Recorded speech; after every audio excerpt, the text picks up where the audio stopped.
Les plastiques sont partout. Nous les utilisons tous les jours et nous ne pouvons plus nous en passer. Mais c'est quoi un plastique?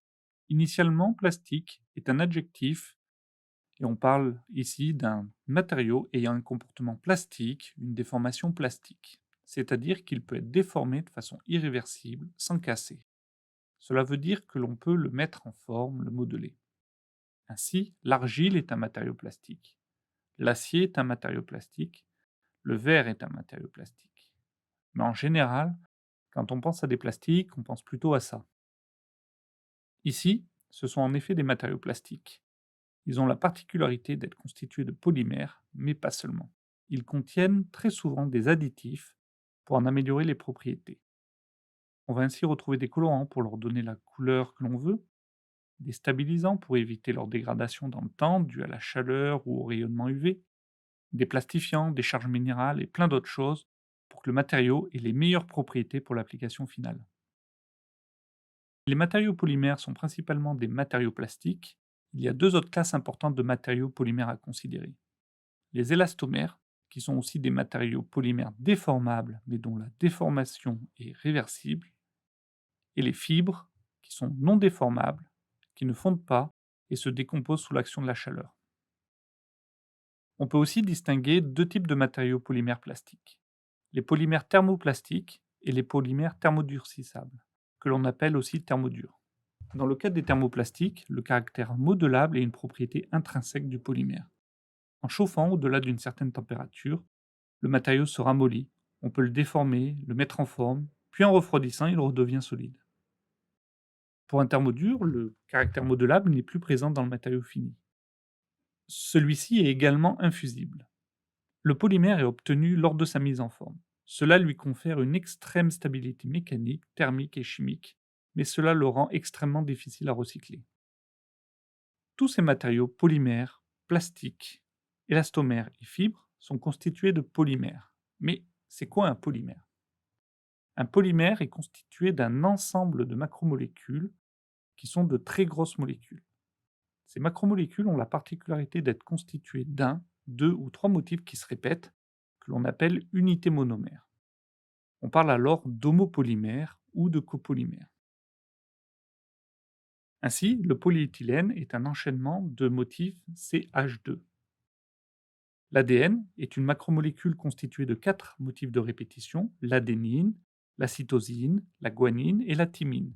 C'est donc une macromolécule polymérique.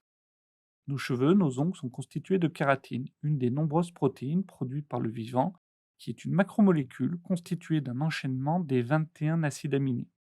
Vos cheveux sont donc des matériaux polymères. Ainsi, on retrouve dans la nature des matériaux polymères, que l'on appelle polymères naturels, et qui sont utilisés par l'homme depuis le néolithique. Très vite dans l'histoire, l'homme a modifié ces matériaux naturels pour améliorer les propriétés, c'est ce que l'on appelle les polymères artificiels. On pourrait citer par exemple des cols d'os, issus de l'hydrolyse partielle du collagène, dont on retrouve des traces il y a plus de 100 000 ans, ou alors le tannage des peaux, qui est une modification des protéines qui la constituent par un agent réticulant, liant entre elles les protéines et augmentant ainsi la durabilité des peaux.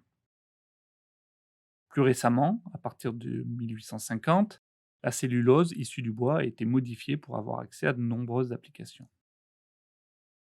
Enfin, avec le développement de la chimie sont arrivés les polymères synthétiques, c'est-à-dire des polymères produits par l'homme via la chimie, essentiellement à partir des années 1930.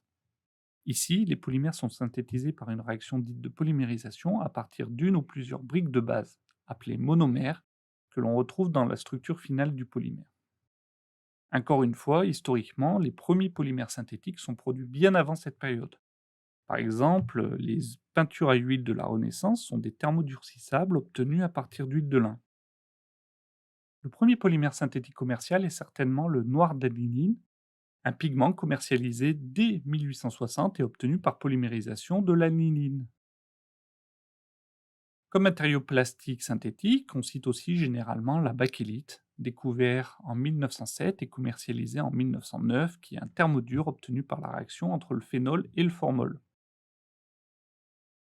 Le PVC plastifié est certainement le premier exemple de matériau thermoplastique commercialisé par Goodrich en 1927 avec comme application, par exemple, les vinyles dès les années 30.